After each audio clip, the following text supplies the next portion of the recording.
Listo. Hermanos, esto confirma lo que yo quiero predicar en esta tarde, que la presencia de Dios está en este lugar. La presencia de Dios se manifiesta en este lugar. La presencia de Dios a veces no se manifiesta en todos los lugares, pero por su gracia, su misericordia, aquí está la presencia de Dios. Hermanos, en esta noche, en esta tarde, yo quiero pedir la oración por los hermanos Vicente y Angelina Rivera. Se pide la oración por ellos que están enfermos. Vamos a orar ahorita en este momento por ellos, por Angelina y por Vicente Rivera, que están enfermos. Hermanos, en esta tarde hay alguien aquí, hay alguien agradecido, hay alguien que le gustaría dar una acción de gracias así rapidito, de 1 minuto, 2 minutos. ¿Hay alguien aquí? Hermano, pase por favor. Vamos a darle la oportunidad a 2 personas así rapidito de este lado. Primeramente nuestro hermano César. Buenas tardes, hermanos, Dios les bendiga. Pues sí quiero dar una acción de gracias. Hace 8 días le pedí al pastor y a ustedes que oraran por mi sobrinito, pues un bebecito de casi 1 mes de nacido, apenas todavía, y mi sobrinita es mamá por primera vez, y pues ella no tiene la experiencia de cómo el del niño se sentía un poco mal y sentía que su respiración era muy rápida, y como su esposo salió contagiado con el virus, ella pensó que el bebé lo tenía y corrió a emergencias, y yo le dije que no se preocupara. Mi hermana me habló llorando diciendo que pidiéramos oración por él, y le dije que sí, que no se preocupara, que nosotros íbamos a pedir oración, y para la honra y la gloria de Dios llegaron a la emergencia, le hicieron el test y el bebé estaba negativo, y ni siquiera dejaron que entrara para la emergencia, lo regresaron para su casa. Entonces ahora mi sobrinita lo está cuidando, pero mi sobrino sí estaba contagiado, su esposo de ella. Pero doy la honra y la gloria al Señor que aunque ellos no son convertidos y yo estoy hablando con ellos, pero yo sé que Dios va a cuidar de ellos y que los va a cuidar, así como va a cuidar a todos los familiares que ustedes tienen que tampoco no están en el camino, pero que nosotros por eso venimos aquí todos los sábados y en la oración de los jueves y los domingos para pedir por esos familiares que todavía no se convierten y verlos convertidos, tal vez no aquí en esta iglesia, pero que vengan a los pies de Cristo. Gloria a Dios. Amén. Denle un aplauso fuerte a nuestro Señor Jesucristo. A Él le damos toda la gloria y toda la alabanza. El Señor responde las oraciones. Dios está con nosotros, hermanos. Quiero darle lugar también a nuestra hermana Gloria, que quiere dar una acción de gracias, la familia.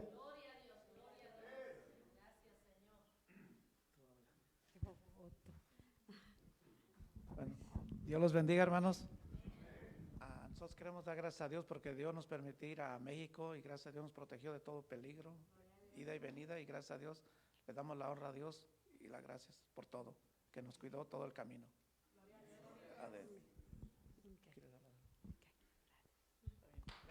Amén, gracias a Dios.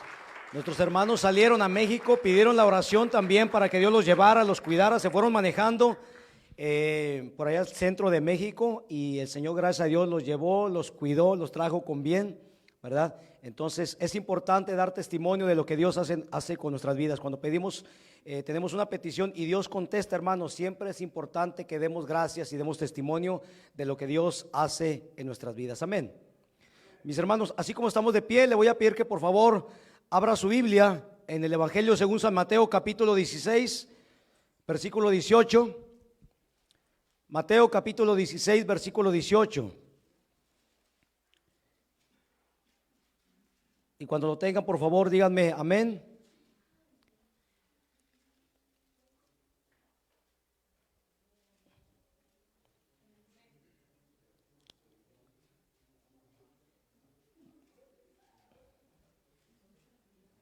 Ok, es Mateo, primero de los evangelios. Mateo, Marcos, Lucas y Juan, este primero.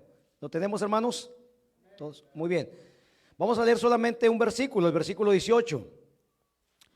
Jesús está hablando con Pedro, uno de sus discípulos, el cual tiempo después se convirtió uno de los apóstoles del Señor. Y dice, y yo también te digo, le dice Jesús, que tú eres Pedro, y sobre esta roca edificaré mi iglesia, y las puertas del Hades no prevalecerán contra ella. Amén. Vamos a cerrar nuestras Biblias y vamos a hacer una oración para que Dios me permita predicar esta bendita palabra con libertad. Y vamos a orar también por esta petición de Vicente y Angelina Rivera. Padre Celestial, mi Dios, en esta tarde, Señor, te damos las gracias una vez más por el honor y el privilegio que tú me das de compartir tu bendita palabra. Señor, te pido que esta palabra, Señor, pueda bendecir la vida de mis hermanos, así como ha bendecido la mía. Te ruego y te pido, Señor, una vez más por aquellas personas también que nos escuchan a través de las plataformas digitales. Te pedimos, Señor, que tú los ayudes a edificarse cada día más en la fe. Mi Dios, te pido también, Señor, por esta petición que nos han traído de Vicente y Angelina Rivera. Señor, te pedimos por estos dos hermanitos, Señor, te pedimos que tú los ayudes, te pedimos que tú los sanes, te pedimos que tú los levantes, los fortalezcas, que tú pongas tu mano poderosa sobre ellos, mi Dios. En el nombre de Jesús, a ti te damos toda la gloria, toda la honra y toda la alabanza, mi Dios. Así sea, mi Dios, así sea. A ti te damos la honra. Dele un aplauso fuerte al Señor Jesucristo. Dele un aplauso bien fuerte al sanador, al restaurador de vidas, al único que puede traer avivamiento a tu vida. Se llama Jesucristo de Nazaret. A Él sea la gloria, a Él sea la alabanza. Amén. Bendito sea, Señor. Bendito sea tu nombre para siempre. Pueden tomar asiento, mis hermanos, por favor. Hermanos y amigos que nos siguen a través de las distintas plataformas digitales de Facebook, de YouTube, les enviamos un caluroso saludo. Reciban la paz de Cristo desde este lugar, desde la Iglesia Apostólica Filadelfia. Estamos transmitiendo en vivo desde este momento la iglesia que se mantiene fiel predicando el Evangelio de Jesucristo en estos tiempos difíciles, tiempos de apostasía. Bendito Dios. Y hermanos, y yo en esta noche, en esta tarde, yo quiero predicar bajo el tema conociendo la iglesia de Cristo. Es importante que conozcamos la iglesia de Cristo. ¿Quién es la iglesia de Cristo? ¿Para qué estamos aquí? ¿Cuál es el propósito? Así es que yo quiero predicar con la ayuda de Dios este tema, conociendo la iglesia de Cristo. Y he tomado el pasaje que se encuentra en Mateo capítulo 16, versículo 18, el cual acabamos de leer en este momento. Y nuestro Señor Jesucristo le dice a Pedro, aquel discípulo del Señor, el cual se convierte tiempo después en uno de sus apóstoles, le dice: y yo también te digo que tú eres Pedro, le dice Jesús, y sobre esta roca edificaré mi iglesia. Cuando Jesús le dijo a Pedro sobre esta roca, él estaba hablando de sí mismo, no estaba hablando de Pedro, estaba hablando de él mismo. Cristo, Él es la roca, ¿ok? Cuando Él le dijo a Pedro, sobre esta roca edificaré mi iglesia, Cristo estaba hablando acerca de sí mismo. Y Jesús le dice, y las puertas del Hades, es decir, las puertas del infierno, no van a prevalecer contra ella, no van a poder contra la iglesia por más esfuerzo que ellos hagan. Alabado sea Dios. Jesucristo lo prometió. La iglesia ha querido ser derribada, ha querido ser destruida a lo largo del tiempo por el infierno, por Satanás, sus demonios, sus esbirros, pero nunca han podido, porque Jesucristo prometió que la iglesia iba a prevalecer. Las puertas del infierno no iban a prevalecer contra la iglesia. Y Jesús le dice en el versículo 19: y a ti, Pedro, te voy a dar las llaves del reino. ¿Para qué son unas llaves, hermanos? ¿Para qué se usan las llaves? ¿Para qué? Para abrir, correcto. Jesús en su gracia, en su misericordia, escoge a Pedro y le dice: Pedro, yo a ti te voy a dar las llaves, ¿ok? Las llaves del reino. Y ahorita te voy a enseñar lo que significa. Hermano, quiero empezar recalcando, diciendo que la iglesia de Jesucristo no está edificada sobre el apóstol Pedro. Ciertamente Pedro fue un gran hombre de Dios, un gran siervo de Dios, un apóstol de Jesucristo. Pedro, apóstol a los judíos. Pero Pedro no es la roca, lamento decir.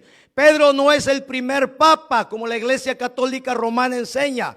Pedro es un apóstol de Jesucristo, fue un apóstol de Jesucristo, pero la iglesia no está edificada sobre Pedro. La iglesia, hermanos, no está edificada sobre Pablo. Pablo fue otro gran hombre, otro gran siervo de Dios. Pablo, apóstol a los gentiles. Pero la iglesia no está edificada, no está sustentada, no está fundamentada sobre Pablo. Pablo fue otro gran hombre, otro gran siervo de Dios. Mi respeto, nuestros respetos para esos grandes hombres de Dios, pero la iglesia no está edificada sobre estos grandes hombres de Dios. Hermanos, la iglesia de Jesucristo no está edificada sobre ningún pastor. No importa qué tan prominente sea este hombre, la iglesia de Cristo no está edificada sobre ningún pastor, sobre ningún apóstol, sobre ningún profeta. La iglesia de Jesucristo no está edificada sobre ninguna denominación. No importa qué tan grande o qué tan reconocida sea, la iglesia de Jesucristo solamente está edificada sobre la roca inconmovible, y esa roca se llama Jesucristo de Nazaret. Alabado sea Dios. Hermano, tal vez alguno me pregunte, ¿y dónde dice que Cristo es la roca y no Pedro? Si tú escudriñas tu Biblia, hermano, y te vas al libro de Primera de Corintios, capítulo 10, versículo 4, dice acerca del pueblo de Israel, cuando éste salió de Egipto y ibas a la tierra prometida, y dice que todos bebieron de la misma bebida espiritual, porque bebían de la roca espiritual que los seguía, y la roca dice que era Cristo. La roca es Cristo. Alabado sea el Señor. Hermanos, la iglesia está edificada sobre Cristo. Cristo, Él es el que sustenta, Él es el que cuida, Él es el que guarda, Él es el que protege y alimenta a su iglesia. Alabado sea el Señor. Hermano, pero ¿qué quiso decir Jesús cuando le dijo a Pedro: Pedro, a ti te voy a dar las llaves del reino? Escuche, mire, si usted se va a el Evangelio según San Mateo y se va hasta el último capítulo, el capítulo 28, y escudriña los versículos 19 y 20, usted va a encontrar que nuestro Señor Jesucristo le da una gran comisión, la comisión mundial, a sus discípulos, y les dice: vayan y hagan discípulos a todas las naciones y bautícenlos y enséñenles todas las cosas que yo les he mandado y todo lo que yo les he enseñado a cada uno de ustedes. Y fíjese que el Señor les hace una promesa y les dice: yo voy a estar con ustedes, iglesia. Yo voy a estar con ustedes todos los días hasta el final del mundo. El diablo va a querer acabar con ustedes, pero no va a poder, porque yo les voy a dar el poder sobre toda fuerza del enemigo y nada los dañará. Yo los voy a sustentar y yo los voy a proteger. Alabado sea el Señor para siempre. Hermano, yo no sé usted, o yo no sé las personas que nos miren a través de estos medios digitales, pero yo en lo particular creo que la iglesia inició en el día de Pentecostés. Yo en lo particular creo que la iglesia inició en aquel lugar llamado el aposento alto, donde 120 hombres y mujeres, todos ellos discípulos del Señor, perseveraban en oración y perseveraban en ruego. Alabado sea Dios. Esto lo encontramos en el libro de los Hechos, capítulo 2, versículo 1 al 4. Y dice la Biblia que cuando llegó el día de Pentecostés, un día de fiesta, estaban todos unánimes, estos 120 hombres y mujeres, discípulos del Señor. Y la Biblia dice que de repente vino del cielo un estruendo, como de un viento recio que soplaba, el cual llenó toda la casa donde estas personas, estos discípulos, estaban reunidos y estaban sentados. Y la Biblia dice que de repente se les aparecieron lenguas repartidas como de fuego. El viento es sinónimo del Espíritu Santo. El fuego es sinónimo del Espíritu Santo. La iglesia necesita el fuego del Espíritu Santo para poder tener el poder y la autoridad que necesita sobre toda fuerza del enemigo. Y dice que ese fuego, esas lenguas de fuego se asentaron sobre cada uno de estos 120 discípulos. Y la Biblia dice que todos fueron llenos del Espíritu Santo y comenzaron a hablar en otras lenguas según el Espíritu les daba que hablasen. Fíjese, quiero decirle primeramente acerca los inicios de la iglesia. ¿Dónde inició la iglesia? Yo en lo particular creo que fue en este lugar. Y la Biblia dice, hermanos, que cuando se escuchó todo este estruendo, todo este bullicio, muchos empezaron a hablar en lenguas. El Espíritu les daba que hablasen. Y dice que en ese momento había mucha gente. Era un tiempo de fiesta donde se reunía toda la gente, todos los judíos de distintas naciones. Y dice que había mucha gente. Dice que se reunió una gran multitud de judíos piadosos de todas las naciones. Y la Biblia dice que estaban confundidos porque decían unos a otros: ¿qué quiere decir todo este bullicio? ¿Por qué unos hablan en este idioma? ¿Por qué otros hablan en este idioma? Y muchos los oían y les entendían los idiomas que ellos estaban escuchando. Mas otros, siempre va a haber gente que no va a entender el mover del Espíritu Santo. Y dice que otros se burlaban y decían: estos están llenos de mosto, estos están borrachos.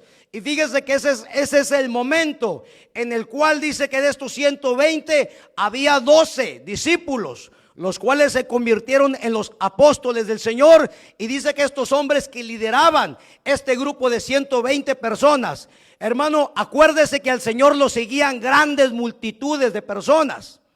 Al Señor lo seguían grandes multitudes porque el Señor les daba el pan, el alimento.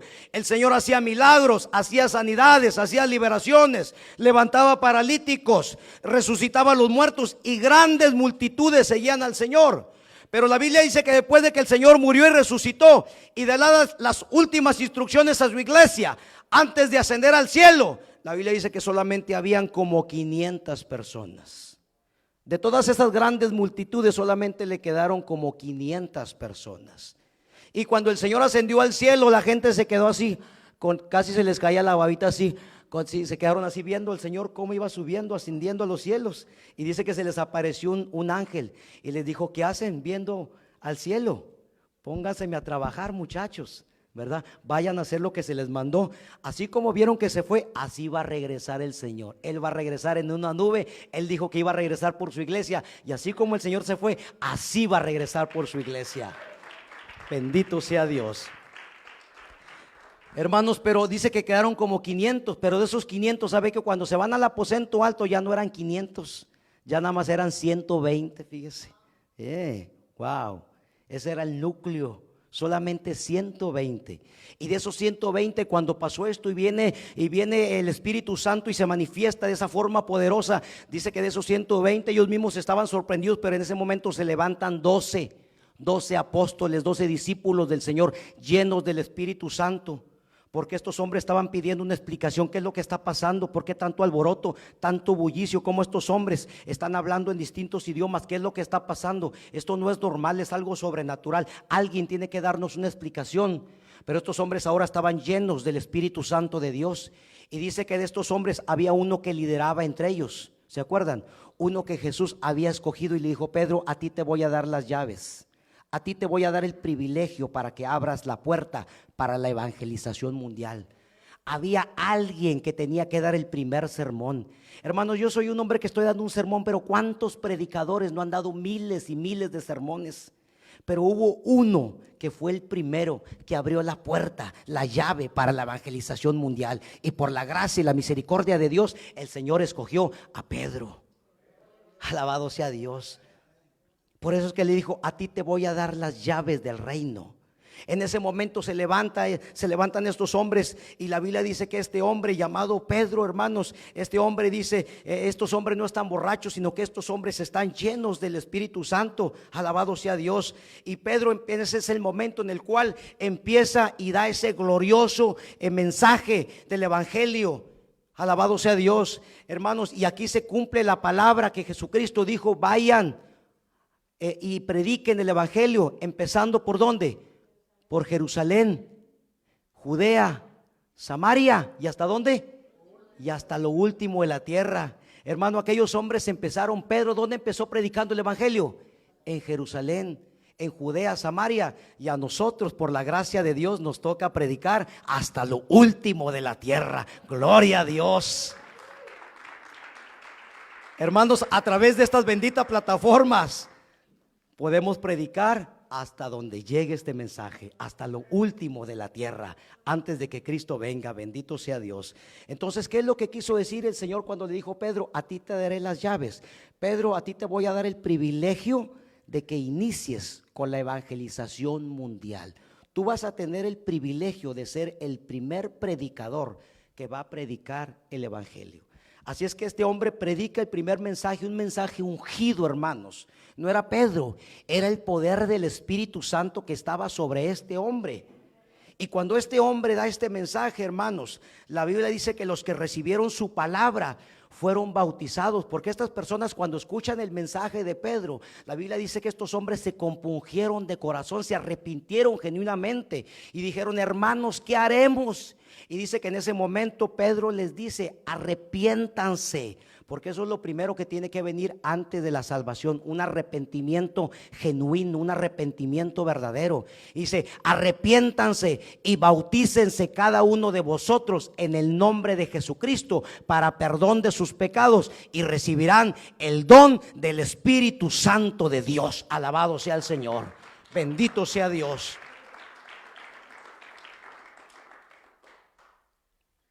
Hermanos, Pedro no podía darles el don del Espíritu Santo. El don del Espíritu Santo solamente Jesucristo lo puede dar. Juan el Bautista dijo: yo a la verdad los bautizo con agua, pero detrás de mí viene uno más poderoso que yo. Él los bautizará, Cristo los bautizará con el Espíritu Santo y fuego. Alabado sea Dios. Y dice, hermanos, que en aquel día aquellos que recibieron el mensaje, porque a veces no todos quieren recibir el mensaje, hay gente que todavía quiere seguir en sus caminos, pero la Biblia dice que todas aquellas personas que escucharon ese mensaje ungido, y dice que los que recibieron el mensaje, dice, se añadieron. Diga conmigo: se añadieron. ¿Qué entiendes tú por la palabra añadir? Agregar, correcto, sumar. Entonces quiere decir que estos 3,000 personas se agregaron a la iglesia, se añadieron a la iglesia. Entonces esto quiere decir que la iglesia empezó en el aposento alto en el día de Pentecostés, cuando descendió el Espíritu Santo. Hermanos, ¿usted cree que la iglesia puede funcionar sin el Espíritu Santo?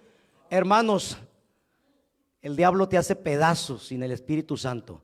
Jesucristo dijo: pero recibirán poder. ¿Cuándo? Cuando venga sobre vosotros el Espíritu Santo, y me serán testigos en Jerusalén, en Judea, en Samaria y hasta lo último de la tierra. Necesitamos el poder del Espíritu Santo. La iglesia arrancó en el aposento alto en el día de Pentecostés, cuando llegó el Espíritu Santo. Ese momento, inclusive la Biblia dice: y el que no tiene el Espíritu de Cristo, ¿quién es el Espíritu de Cristo? El Espíritu Santo, dice, no es de él. La iglesia necesitaba el Espíritu Santo para que arrancara. Cuando el Espíritu Santo llega, inicia la iglesia. El Espíritu Santo da el banderazo de inicio para la iglesia. Pero las llaves le habían sido dadas a Pedro. Fíjense que no se levantó Andrés, no se levantó Mateo, no se levantó Juan, no se levantó nadie más. ¿Por qué es que se levanta este hombre guiado por el Espíritu Santo? Porque Jesús le dijo: a ti, Pedro, te he escogido y te doy las llaves del reino. Tú vas a empezar a dar el primer mensaje. Así es que estos hombres se añadieron aquel día como 3,000 personas. Así es que en ese momento, hermano, por el poder del Espíritu Santo, la iglesia pasó de 120 personas a 3,120 personas en un momento. Miren lo que hace el poder del Espíritu Santo. Y la Biblia dice que perseveraban en la doctrina de los apóstoles. Y yo le pregunto, hermanos, ¿de dónde aprendieron la doctrina los apóstoles? ¿Quién les enseñó la doctrina? ¿Quién les enseñó?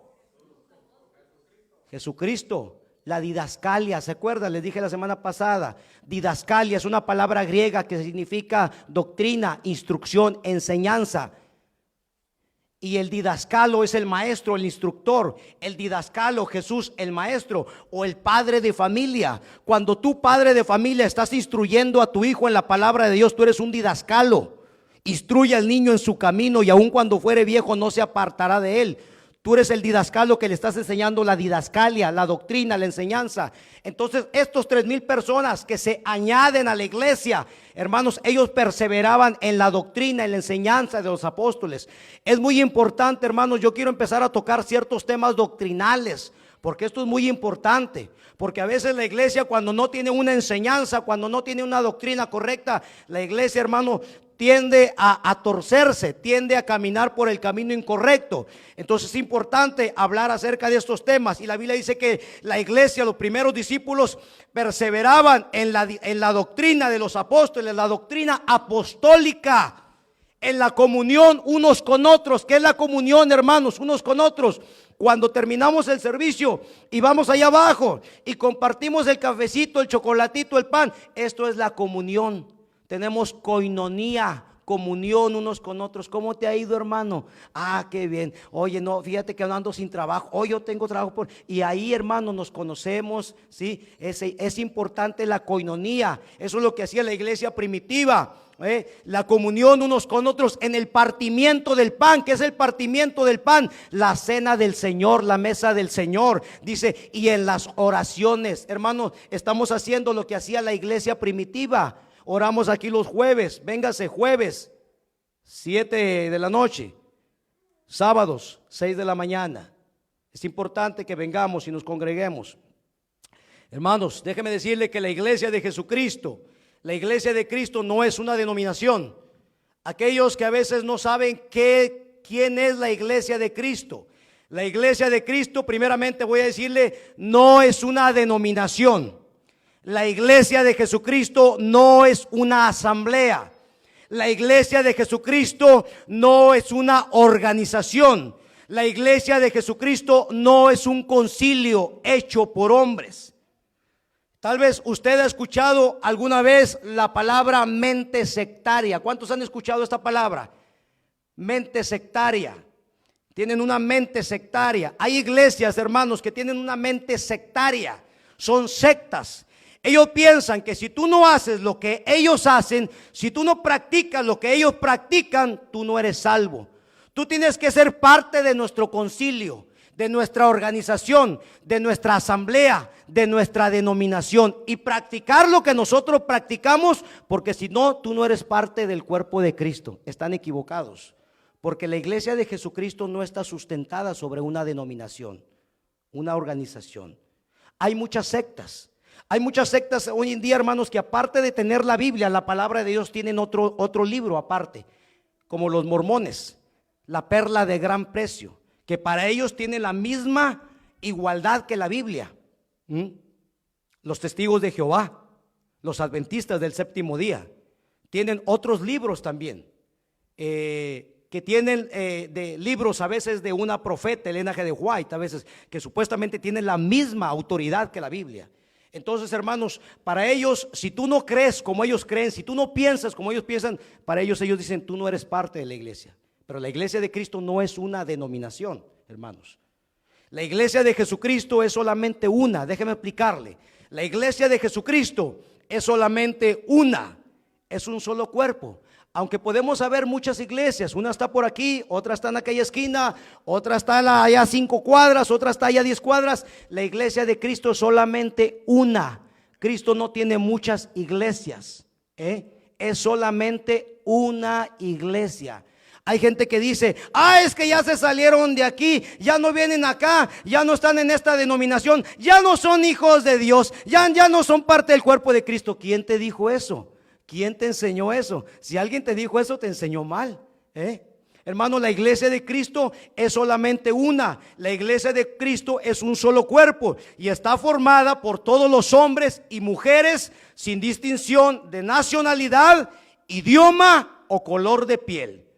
Hombres y mujeres que se han arrepentido de sus pecados, que han aceptado a Cristo como su Señor y Salvador, que se han bautizado en agua invocando su nombre, que han sido sellados por el Espíritu Santo y que sus nombres están inscritos en el libro de la vida. Esa es la iglesia del Cordero. Esa es la iglesia de Jesucristo. Independientemente de la denominación, concilio, organización, independientemente de eso, son salvos única y exclusivamente por la gracia. Efesios 1:13 dice, porque por gracia somos salvos por medio de la fe en Cristo. Dice, y esto no es de vosotros, pues es un don, un regalo de Dios, no por obras, para que nadie se gloríe. Eso es la iglesia de Cristo, hermanos. Alabado sea Dios. Ahora, déjeme hablarle de los títulos con los cuales, o los nombres con los cuales se le conoce también a la iglesia de Jesucristo. Hay varios títulos o hay varios nombres con los cuales se le conoce a la iglesia de Cristo. Le voy a dar algunos. Uno de ellos se le conoce como el cuerpo de Cristo. ¿Sabe que nosotros, la iglesia, formamos el cuerpo de Cristo? ¿Usted sabía esto? Usted y yo somos el cuerpo de Cristo. Si usted se arrepintió de sus pecados, aceptó a Cristo como su Señor y Salvador, se bautizó invocando su nombre, el Espíritu Santo vino sobre usted y lo selló, su nombre ha sido inscrito en el libro de la vida, usted ha pasado a formar ahora parte del cuerpo de Cristo. Cuerpo, fíjese bien, de aquí para abajo. Esto es el cuerpo, esto es la cabeza.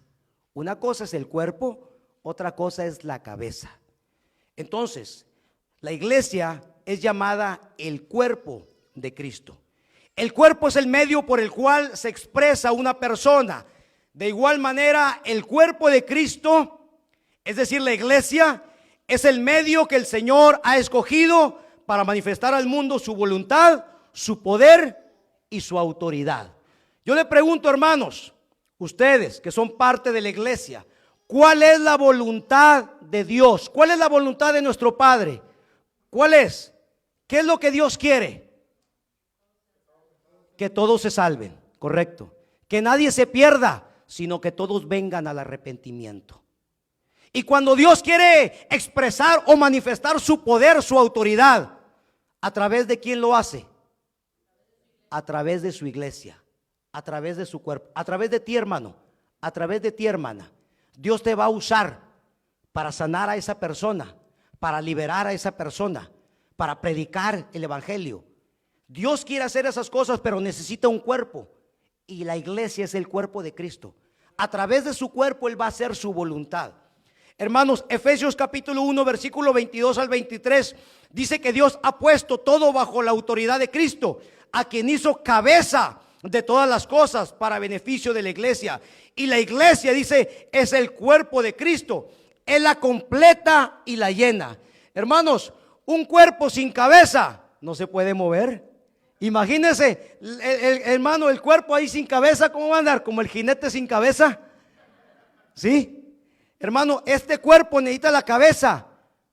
La iglesia sin la cabeza, sin Cristo, hermano, no tiene dirección. ¿Quién le da dirección al cuerpo? La cabeza. ¿Quién le da órdenes al cuerpo? La cabeza. Hermanos, es Cristo el que direcciona a la iglesia. Es Cristo el que le da autoridad a la iglesia.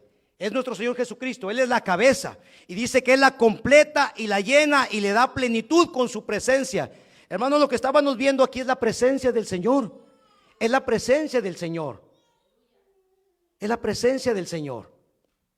Entonces, número uno, somos conocidos como el cuerpo de Cristo. Número dos, iglesia, tú eres conocido como la esposa de Cristo, la esposa del Cordero. ¿Sabías eso? Tú y yo somos conocidos como la esposa de Cristo, la esposa del Cordero. ¿A cuántos les gusta una esposa coqueta? ¿Cuántos quieren una esposa coqueta? Hermanos, ¿qué haría usted si tiene una esposa coquetona? Que ve un muchacho y le anda coqueteando. ¿Qué haría usted? ¿Se pone contento o se molesta? ¿O qué hace? ¿Qué hace usted?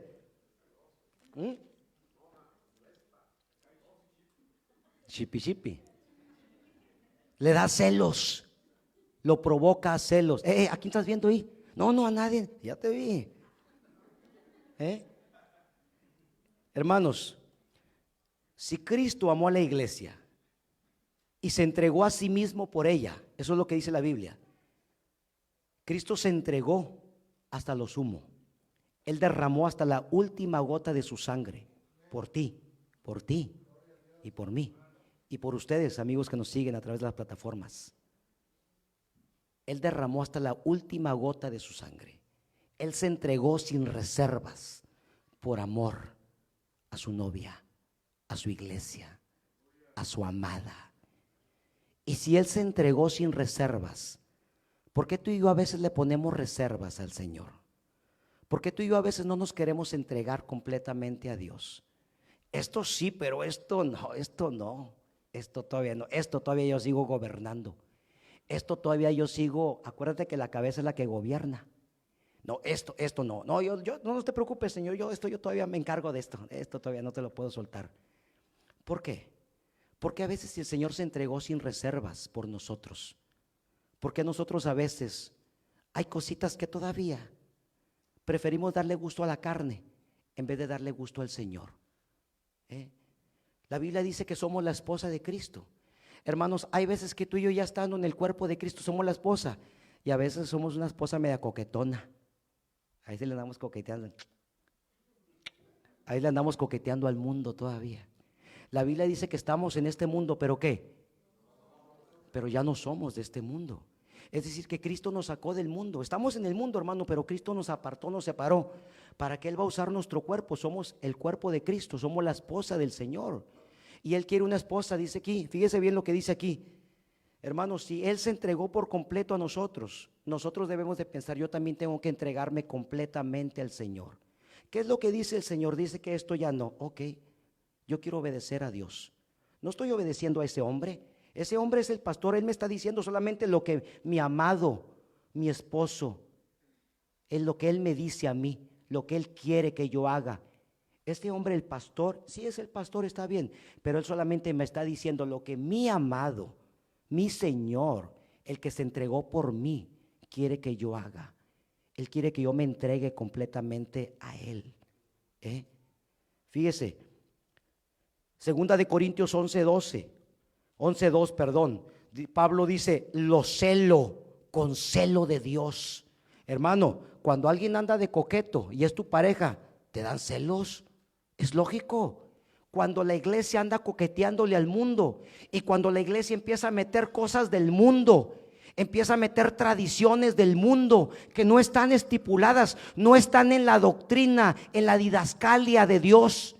No es algo que el Señor ha enseñado, pero hay veces que la gente, hay veces que las iglesias empiezan a meter tradiciones del mundo y le están coqueteando, le están guiñando el ojo al mundo para estar bien con el mundo y prefieren quedar mal con el Señor. Hermanos, 2 de Corintios 11:2 dice Pablo, lo celo con celo de Dios, pues los prometí como una virgen pura a su único esposo, Cristo. Una virgen pura. Eso eres tú, hermana. Eso eres tú, hermano. La novia del Cordero. Tú sabes que cuando Cristo venga por la iglesia, se va a celebrar un fiestón, pero grande, amigo, que no hemos visto nunca. Se llama la Cena de las Bodas del Cordero, donde Jesucristo se va a casar con su iglesia, su amada. Va a ser un fiestón, pero grande. Y están reservadas, cada silla está reservada, tu nombre está ahí. No pierdas la invitación por los ofrecimientos del mundo. Acuérdate, eres la novia del Cordero, una virgen pura para el Señor. Alabado sea Dios. Número 3, la iglesia, tú y yo somos llamados columna y baluarte de la verdad. Fíjate cómo nos llama el Señor también en la palabra, columna y baluarte de la verdad. Hermano, ¿qué significa este asunto de baluarte? Déjame explicarte. Fíjate, la iglesia de Cristo es el medio que Él ha ordenado para proclamar, sostener y defender la verdad. Usted y yo tenemos que predicar la verdad. Hermanos, yo tengo que predicar esta bendita verdad. Le duela a quien le duela. La Biblia dice, la verdad no peca, pero incomoda. A veces pisa 2, 3 callos, ¿verdad que sí? Pero no es mi verdad, es la verdad de Cristo. Y yo estoy comprometido con Cristo a predicar esta verdad hasta que Cristo venga o hasta que yo muera. Alabado sea Dios. Vamos a predicar esta verdad hasta las últimas consecuencias. Hermano, hoy en día hay muchas iglesias que se dicen cristianas, pero se han desviado de la verdad. Son iglesias que empezaron bien. Esto se llama apostasía. Apostasía. Antes de que Cristo venga por la iglesia, hay dos cosas que tienen que pasar. Se tiene que manifestar el hombre de pecado, y lo primero, tiene que haber una gran apostasía en la iglesia. Iglesias que caminaban bien en un tiempo, pero se desviaron. Empezaron a meter falsas didascalias, falsas enseñanzas, falsas doctrinas, y desviaron al pueblo. Entonces la iglesia, hermano, el Señor siempre va a tener un remanente que se va a mantener firme predicando la verdad de Dios. Por eso es que la iglesia se llama columna y baluarte de la verdad. Usted y yo tenemos que predicar esta bendita palabra, tenemos que predicar esta verdad hasta las últimas consecuencias, hermano. Pase lo que pase y venga lo que venga, que el Señor nos ayude a no desviarnos nunca y a mantenernos en la verdad del evangelio de Jesucristo. Alabado sea Dios.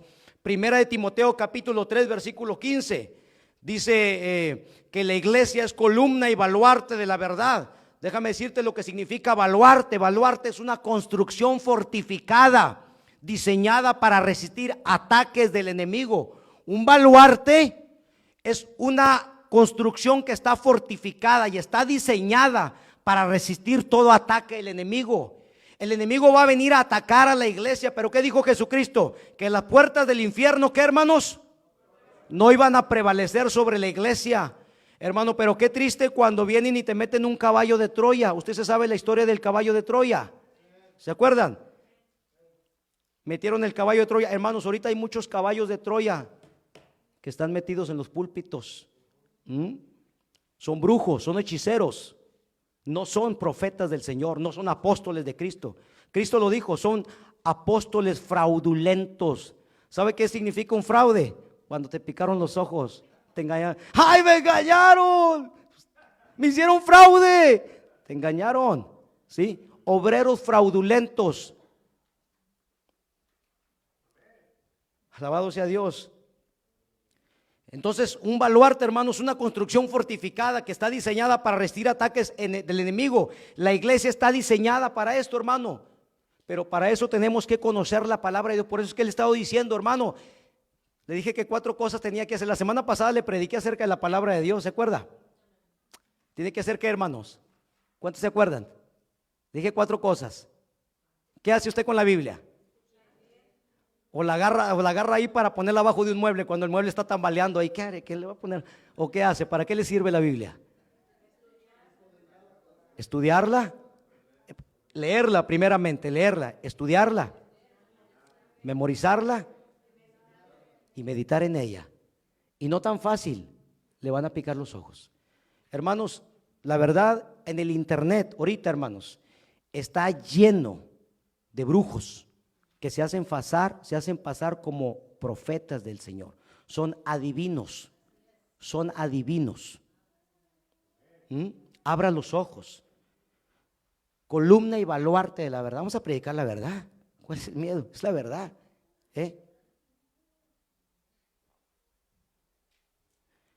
Otra forma, otro título, otro nombre con el cual se le conoce a la iglesia: labranza de Dios.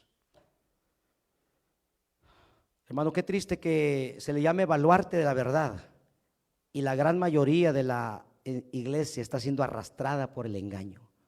Por eso Jesús dijo: en los últimos tiempos cuídense que nadie los engañe. Vendrán muchos, pero así se van a poner los púlpitos. Vendrán muchos en mi nombre y muchos van a ser engañados. Multitudes van a ser arrastrados. Qué triste. Número 4, labranza de Dios. Hermano, ¿qué significa labranza de Dios? Te estoy diciendo los títulos, los nombres que el Señor le llama a su pueblo, a su iglesia, a ti y a mí, hermano, hermana. Labranza de Dios. ¿Por qué nos llama el Señor labranza de Dios? Fíjese, la iglesia es el huerto de Dios, donde Él quiere cultivar buen fruto. Así que debemos de llevar fruto. ¿Y fruto en qué, hermanos? Hay un pepinillo ahí de vez en cuando. Hay 2, 3 rabanillos ahí, medios marchitos, Ya 2, 3 chilillos ahí ya medios pasados. Así es el fruto que tenemos que llevar para el Señor, hermano. La Biblia dice que tenemos que llevar fruto, y fruto en abundancia. Por eso la Biblia nos llama, iglesia, te llama a ti, hermana, labranza. Dice, esa es mi labranza.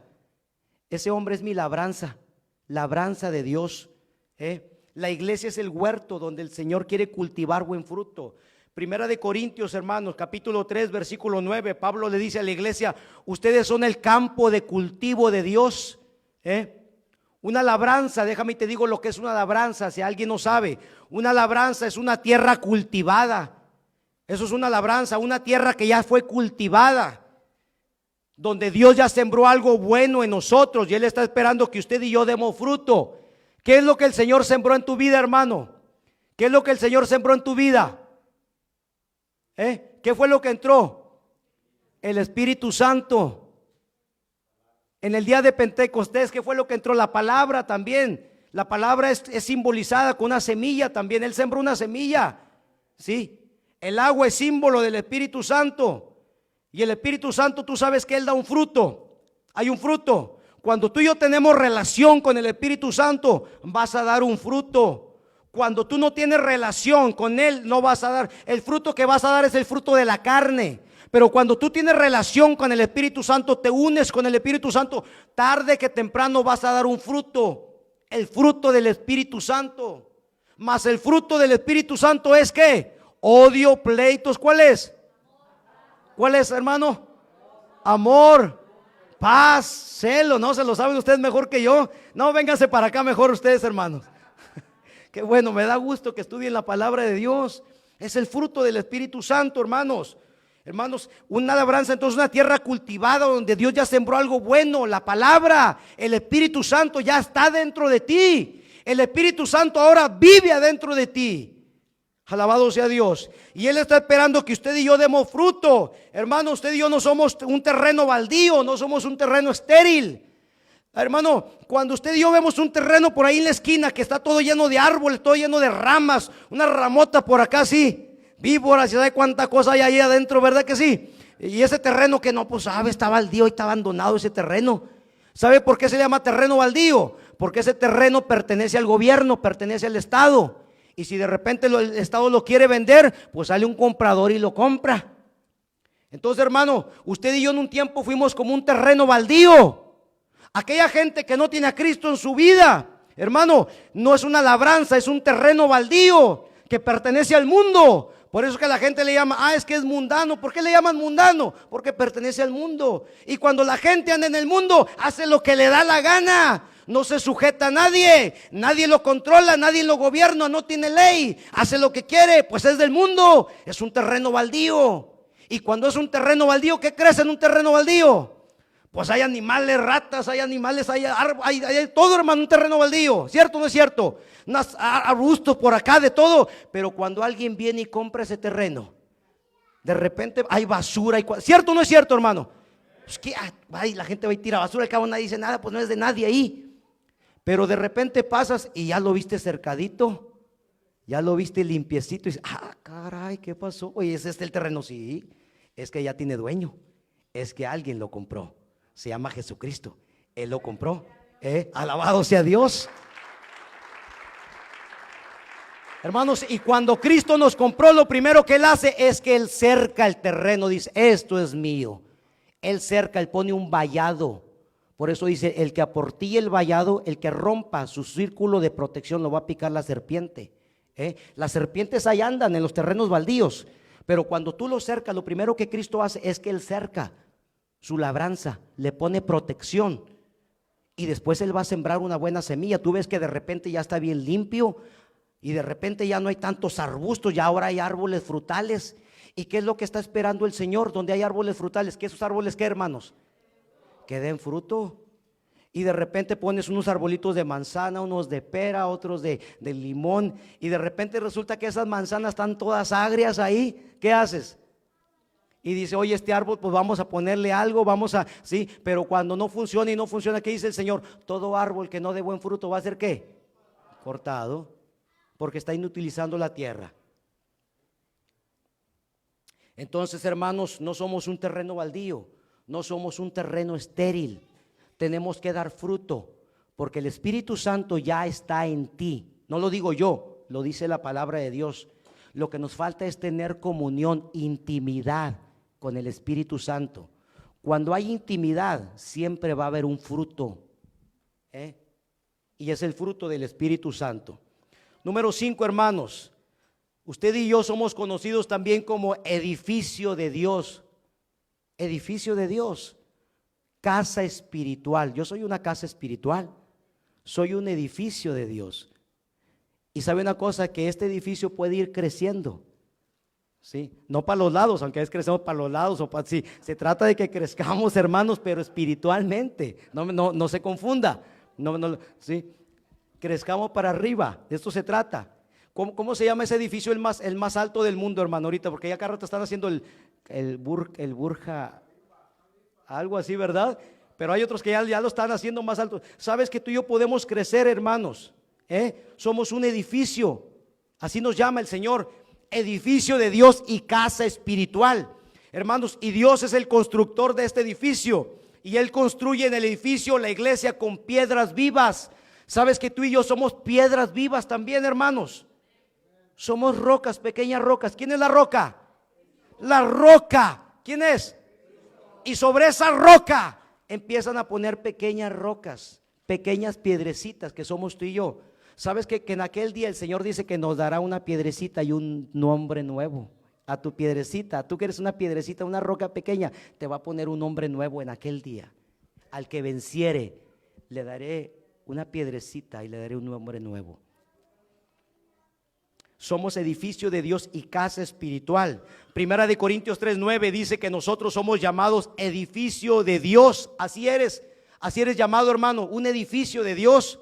Primera de Pedro 2:5 dice: ustedes son las piedras vivas con las cuales Dios edifica su templo. Somos piedras vivas, hermano. Un edificio que está hecho ¿de qué? De bloc, de tabique, no crece por sí mismo. Pero usted y yo sí podemos crecer por la gracia de Dios, y si usted y yo ponemos de nuestra parte, vamos a crecer espiritualmente hablando. Dice Primera de Pedro 2:5: ustedes son las piedras vivas con las cuales Dios edifica su templo espiritual. Además, son sacerdotes santos por la mediación de Jesucristo. Ustedes ofrecen sacrificios espirituales que agradan a Dios. Cuando tú y yo ofrecemos sacrificios espirituales que le agradan a Dios, ¿sabes qué es lo que te sucede, hermano? Sin que tú te des cuenta, hermana, ¿sabes qué es lo que te sucede? Que tú vas a empezar a ir creciendo espiritualmente. Así como tu niño se alimenta diariamente y tú no lo ves que crece porque tú lo ves todos los días. Pero hay alguien que de repente, un familiar, un amigo que ya tiene rato que no ve a tu niño y dice: ¡ay, cómo ha crecido tu niña! Está grandísima. Ya tenía como 2 meses que no la veía. Está bien grande tu bebé. Sí, tú no lo notas, pero los demás lo van a notar. Cuando tú haces sacrificios espirituales, tú eres un edificio espiritual y estás formado, eres una piedra viva que se va expandiendo. Entonces, cuando tú haces sacrificios espirituales, tú empiezas a ir creciendo espiritualmente. Tú tal vez no lo vas a notar, pero la gente lo va a notar. Hermanos, ¿cuáles sacrificios espirituales? ¿De qué me está hablando? Hermano, cuando usted y yo hacemos cosas como, por ejemplo, como el ayuno, como la oración, como el estudio de la palabra, cuando usted y yo pasamos tiempo para orar, cuando la gente lo va a notar y se va a dejar ver. Cuando usted y yo pasamos tiempo en el estudio de la palabra, la gente se va a dar cuenta. La gente se va a dar cuenta. Cristo dijo: si tú me buscas en el secreto, yo te voy a recompensar públicamente. La gente se va a dar cuenta. Hay gente, hermano, que dice: oiga, hermano, pues ¿cuánto tiempo tiene usted aquí en el camino de Dios? Ya tiene rato, ¿verdad? Ya tiene como unos 10 años. No, hombre, apenas tengo 1 año. ¿Cómo que 1 año? Oiga, ya leyó la Biblia 2 veces, ya se grabó un montón de versículos bíblicos. Yo tengo como 15, 20 años y todavía no me he grabado un versículo. ¿No le da vergüenza? Hermano, no sé, todavía no puedo ni orar 1 minuto, ahí batallo, pues apenas llevo 2 minutos, ya me dio sueño. Si no haces ejercicios espirituales, ¿cómo vas a crecer? Y la gente va a notar tu crecimiento espiritual. La gente lo va a notar. Por eso es que eres una piedra viva, eres un edificio de Dios. Entonces, cuando tú haces este tipo de sacrificios espirituales, hermanos, tú vas a empezar a ir creciendo espiritualmente. Hay gente que tiene mucha antigüedad en el camino de Dios, pero no tiene madurez. La madurez no tiene que ver nada con la antigüedad. La madurez se da, depende la relación que tú tengas con el Señor. Entonces hay gente que va creciendo muy rápido, hermano. Es como a veces los niños de otros países. Tú ves los niños de aquí de este país y ves niños de allá de África y dices, pero ¿cómo? Pues si los dos tienen 10 años y mírate, está bien chiquinillo y mira, este está bien grandote. ¿Qué le dan, hormonas o qué le dan? ¿Me entiende? Porque es que hay una gran diferencia. Porque hay diferencia entre los creyentes a veces, hermanos, cuando los dos tienen el mismo tiempo o cuando a veces uno tiene menos que el otro.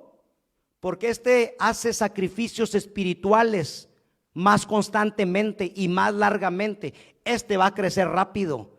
Eres una piedra viva que vas a empezar a expanderte, pero no a los lados, como te digo, hacia arriba. Alabado sea Dios. Alabado sea Dios. Hermanos, el cristiano que no busca a Dios, ¿qué va a pasar? Se va a quedar como ¿qué, hermanos?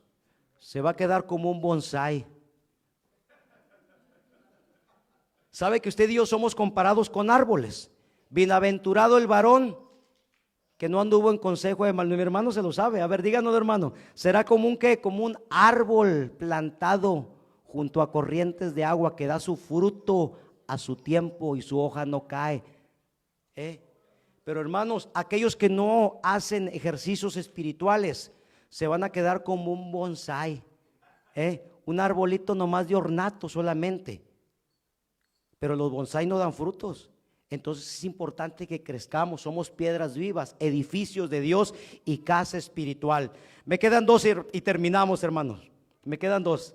Aguántenme 5 minutos más. Somos llamados templo de Dios. Templo de Dios. ¿Sabes que tú y yo somos el templo de Dios? ¿Cuántos lo saben esos, hermanos? Usted y yo somos el templo de Dios. ¿O será este el lugar? Somos tú y yo.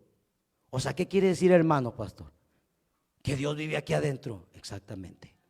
Dios ha decidido meterse a vivir adentro de ti. Cuando escuchamos la palabra templo, hermanos, nos trae a la mente la idea de adoración. Pero la verdadera adoración no debe ser solamente de labios, sino también con nuestra obediencia. ¿Cuántos lo creen? La Biblia dice que Dios no está buscando adoradores que lo adoren solamente de palabras, sino que lo adoren ¿qué? En espíritu y en verdad. Para Dios la obediencia, hermanos, es muy importante, es sumamente importante. Primera de Corintios capítulo 3 versículos 16 al 17 dice, no saben, hermanos, no saben, o sí saben que son templo de Dios. Diga conmigo, sí sé, hermano. Eso, qué bueno. No saben que son templo de Dios y que el Espíritu de Dios mora en ustedes. Hermanos, ya no estamos como allá en la iglesia aquella que allá dejábamos, ahí está Cristo ahí con la lengua de fuera y que se quede. No, ese no es Cristo, ese monigote que ponían ahí en la pared colgado, ese no es nuestro Señor Jesucristo.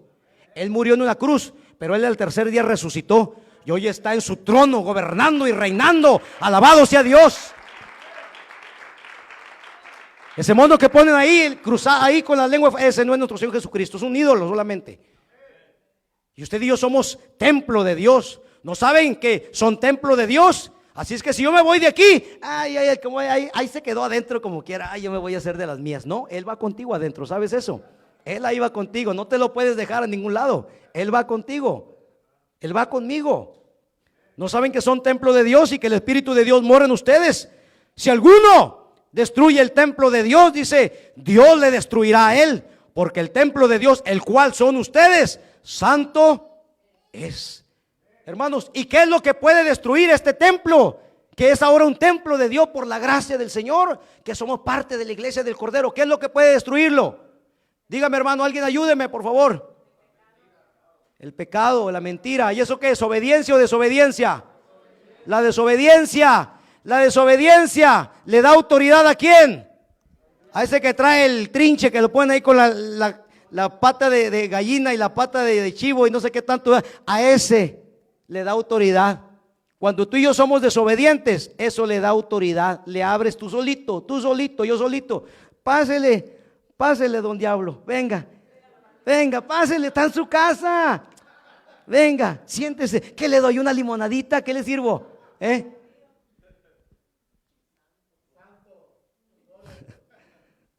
Alabado sea Dios, hermano.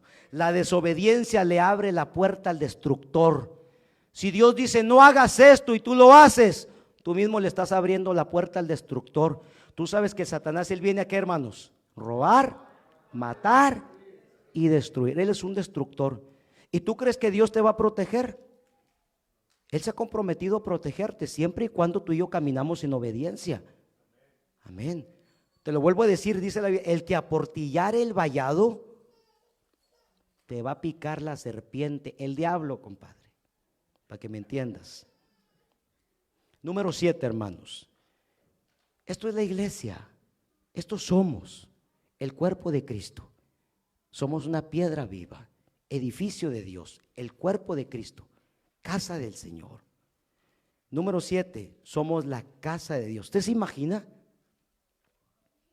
La Biblia dice que Dios no mora en templos hechos por manos de hombres. Por último, usted y yo somos casa de Dios. Qué increíble que Dios ha decidido vivir adentro de un cuerpo humano, de un pedacito de barro. Es un tesoro adentro de un vaso de barro, tan frágil. Usted y yo somos tan frágiles. Y el Dios Todopoderoso ha decidido meterse a vivir adentro de este vasito de barro, que eres tú y que soy yo. Hermanos, cuando oímos la palabra casa, nos viene a la mente la palabra familia. Nosotros como iglesia, hermanos, formamos parte de la gran familia de Dios. ¿Sabía usted eso?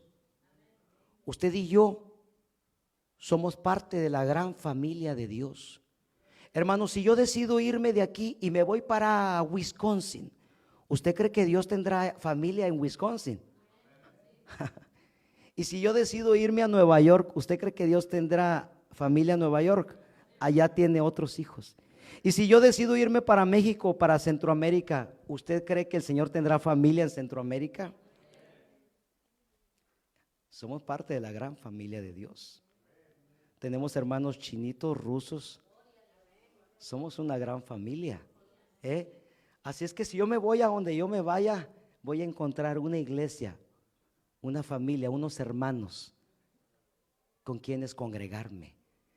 Hermanos, cuando oímos esta palabra de casa, viene a la mente la palabra familia, porque somos parte de la gran familia de Dios. Ahora, mientras estemos en esta tierra, esperando que Cristo venga por nosotros y nos transforme y nos perfeccione por completo, porque ¿cuántos son perfectos aquí, hermanos? Ninguno. Hay gente que anda buscando la iglesia perfecta, no la vas a encontrar. Y si tú llegas y la encuentras y te metes, ya la echaste a perder. Porque somos imperfectos. Todos cometemos errores, hermano, todos nos equivocamos y todos nos ofendemos a veces, ¿cierto o no es cierto? Hay gente que me ha ofendido a mí, pero yo también, no crea que hago malos quesos. Yo también a veces he ofendido a gente. A veces dijo el Chavo el 8 sin querer queriendo. Pero hermanos, somos parte de la gran familia de Dios. Y mientras el Señor no venga y no nos cambie, y no nos transforme y no nos perfeccione, hermanos, tenemos que aprender a amarnos. Jesucristo dijo, amaos los unos a los otros, con amor fraternal, con el amor ágape, el amor incondicional, el amor de Dios, como hermanos en Cristo, hermanos en la fe. Hermana, ame a su hermana. Pero es que me ofendió, es que usted no la conoce. Perdónela. Hermano, perdone a su hermano. Si alguien lo ofendió, así como Cristo te perdonó, dice, así también tú perdónalo. Pero es que es bien cadillo, que yo a lo mejor, si habemos unos que somos más difíciles que otros. Hermanos, en la familia también, somos como los dedos de la mano. No todos los hijos son iguales. Hay unos que son más dóciles y otros que son más difíciles. Pero somos una familia y tenemos que aprender a amarnos. Tenemos que aprender, hermanos, a veces a soportarnos. Tenemos que aprender a tolerarnos. Tenemos que aprender a respetarnos. Eso es algo muy importante, hermanos. Como familia, que somos la casa de Dios, la familia de Dios, tenemos que aprender a respetarnos. Tenemos que aprender a tolerarnos. Tenemos que aprender a amarnos y a perdonarnos. Hermanos, y es muy importante que en una familia haya orden y haya disciplina. ¿Cuántos lo creen? Esto es muy importante, que en una familia haya orden y haya disciplina, porque en una familia donde no hay orden y no hay disciplina, en ese lugar reina, ¿qué, hermanos? El desorden y reina el desastre. Cuando en una familia no hay orden, la Biblia dice, hágase todo decentemente y con orden. Alabado sea Dios. Hermano, Primera de Timoteo capítulo 3 versículo 15, ya estoy terminando. Pablo le dice a Timoteo, fíjese lo que Pablo, este gran hombre de Dios, le dijo a Timoteo: Timoteo, si yo tardo, quiero que tú sepas cómo debes de conducirte en la casa de Dios, que es la iglesia del Dios viviente. Si yo tardo, quiero que tú sepas cómo debes de comportarte en la iglesia del Señor. Hermano, ¿será que a veces el Señor quiere que nos comportemos de cierta forma, sí o no? Y es importante que sepamos cómo comportarnos. Hermanos, es importante que sepamos cómo debemos de comportarnos en este lugar.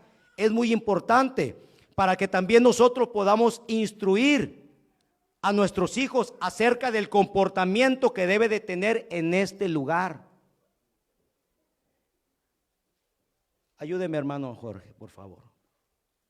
Es muy importante que sepamos cómo debemos de conducirnos en la casa de Dios. Es muy importante que sepamos, dijo Pablo a Timoteo, quiero que tú sepas cómo te debes de conducir, Timoteo, en la casa de Dios. 1 Timoteo 3:15.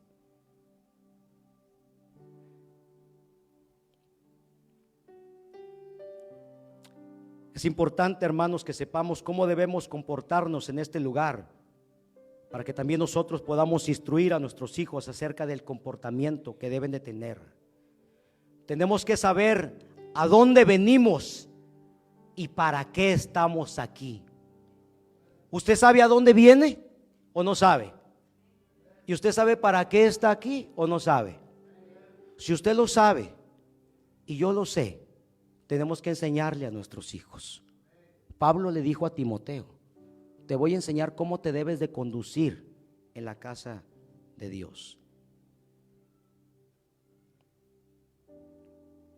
Ciertamente, mis hermanos, nosotros somos la iglesia del Señor, pero este espacio o este lugar donde se reúne la iglesia de Cristo, el cuerpo de Cristo, este es el lugar donde venimos a adorar a Dios, a orarle a Dios y a escuchar la palabra de Dios. ¿A qué venimos?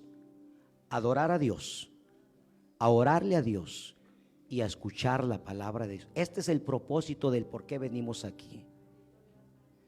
Es por eso que tenemos que cuidar y tenemos que respetar este lugar. No sé cuántos estén de acuerdo conmigo. Hermanos, ciertamente nosotros somos el templo de Dios. Usted y yo somos el templo de Dios. Y la Biblia dice que Dios no mora en templos hechos por manos de hombres. Pero aunque Dios no vive en este lugar, Dios no vive en este lugar, Dios vive en este lugar. Aunque Dios no vive en este lugar, Él ha decidido manifestarse en este lugar. Por eso es que es muy importante que aprendamos a cuidar y a respetar este lugar.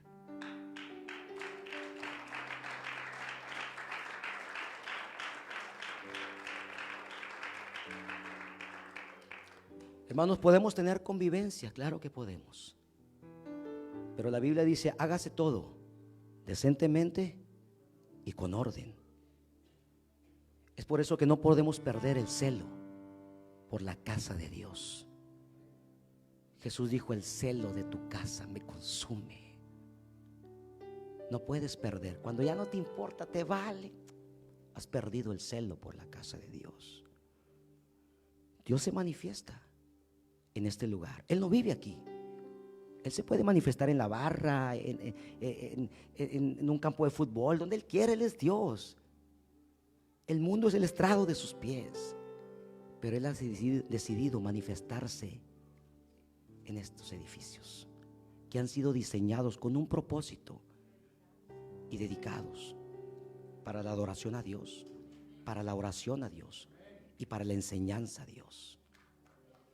Alabado sea el Señor.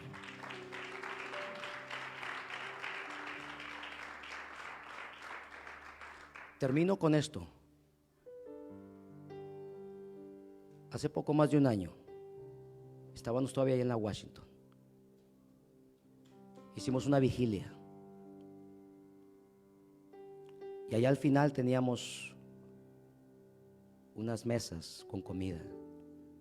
Cuando llegó el momento de la adoración, la alabanza, no fue esta vigilia, fue la otra pasada, la presencia de Dios se metió. El Señor se manifestó en ese lugar que se había constituido como un lugar donde la iglesia, el pueblo, el cuerpo de Cristo se reunía a adorar a su Dios. Y una niña fue tocada por el poder de Dios y cayó en el suelo y empezó a ser bautizada con el don del Espíritu Santo. Yo no había visto algo así. Y cayó en un trance. Sus papás estaban asustados porque nunca habían visto algo así. Yo también me sentí un poco asustado, pero traté de calmarlos a ellos y dije: tranquilo, está en las manos del Señor, está en las manos del Espíritu Santo. La querían traer de vuelta, pero dije: no, déjela, deje que el Espíritu la suelte. Y solo hablaba y decía Yeshua y decía cosas. Fue algo hermoso porque la presencia se manifestó. Le dije: ¿sabes qué? Siéntate, si quieres, ponla en tus regazos y deja hasta que ella vuelva nuevamente, hasta que el Señor la suelte. La tuvo ahí y yo veía a la niña que ella apuntaba y seguía hablando. Pero sabe, el hermano la tenía así, sentadita, y ella no apuntaba hacia donde estaba la comida. Ella apuntaba hacia el lugar de la predicación. Ella apuntaba hacia el altar, donde se dirige la alabanza, la adoración, la predicación. Cuando la niña volvió en sí, le preguntamos qué había visto. Ella dijo que vio al Señor con un vestido blanco largo, cinto de oro, y sus manos tenían un hold con unos agujeros en sus manos y en sus pies, y dos ángeles, uno al lado y el otro, vinieron a visitarlos, vinieron a supervisar su iglesia. Es su iglesia, Él la compró con su sangre.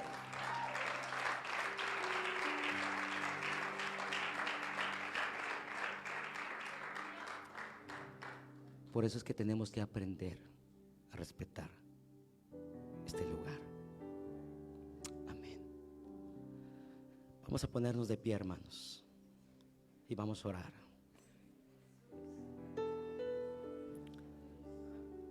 Y darle gracias a Dios, porque este lugar, hermanos, yo no sé usted, pero ha sido una bendición para mi vida. Este lugar ha sido una bendición para nuestras vidas. Si alguien quiere pasar, necesita oración, o quiere pasar y hablar con Dios, puede hacerlo con toda libertad.